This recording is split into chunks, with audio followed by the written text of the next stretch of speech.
মা আমি এতক্ষণ চুপচাপ ছিলাম, ভেবেছিলাম তুমি অন্তত ঠিকঠাক ডিসিশন নেবে, কিন্তু তুমি ছেলেটাকে বাড়িতে থাকতে দিলে।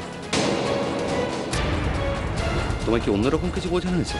আমি বা দময়ন্তী মাকে অন্য কিছু বোঝাইনি, ঠিক যেটুকু বলা যায় বা বলা উচিত সেইটুকুই বলেছি।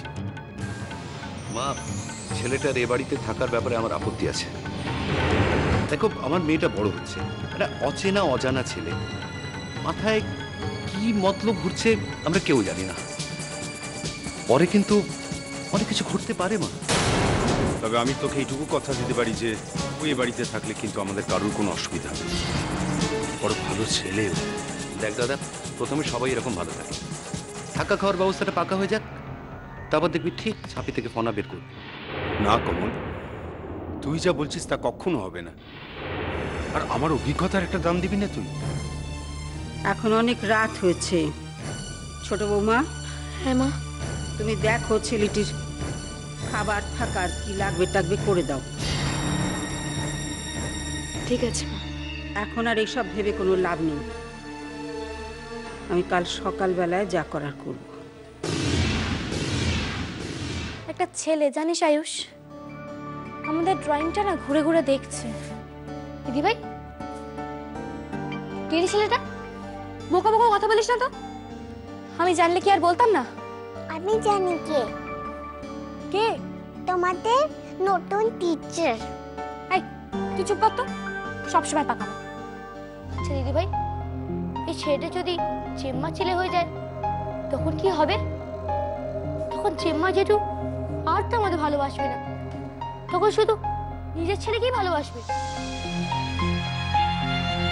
রাজাকে নিয়ে এ বাড়িতে কি এমন সত্যি ঘটনা আছে যেটা তুই আর বাবা ছাড়া অন্য কেউ জানে না? দীপু তুই কি বলছিস বলতে আমি বুঝতে পারছি না। বুঝতে পারছিস না?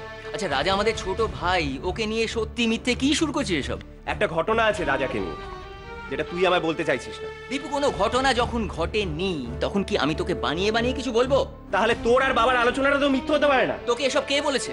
কেউ না, আমি নিজের কানে শুনেছি তোরা রাজাকে নিয়ে আলোচনা করছিস। তুই নিজের কানে কখন কি শুনতে কি শুনেছিস আমি জানি না। রাজাকে নিয়ে কোনো ঘটনা ঘটেনি, যদি কিছু শুনে থাকিস ভুল শুনেছিস। ভুল নয় দাদা, ঠিকই শুনেছি। তুই ঘটনাটা আমায় বলতে চাইছিস না, এটাই সত্যি। কি পাগল ছেলে রে তুই, হ্যাঁ? কি পাগল ছেলে? আচ্ছা বাড়িতে যদি সেরকম কিছু ঘটে আমি তোকে জানাবো না? এটা বলতেই তো আমি তোর কাছে এলাম। এ বাড়ির যদি কোনো লুকোনো তথ্য থাকে এই বাড়ির ছেলে হিসেবে সেটা জানবার আমার অধিকার আছে, 100 বার আছে।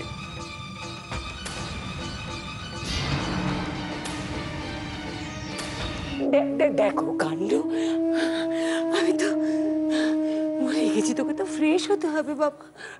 তো জামা কাপড় আমি বার করে দিই।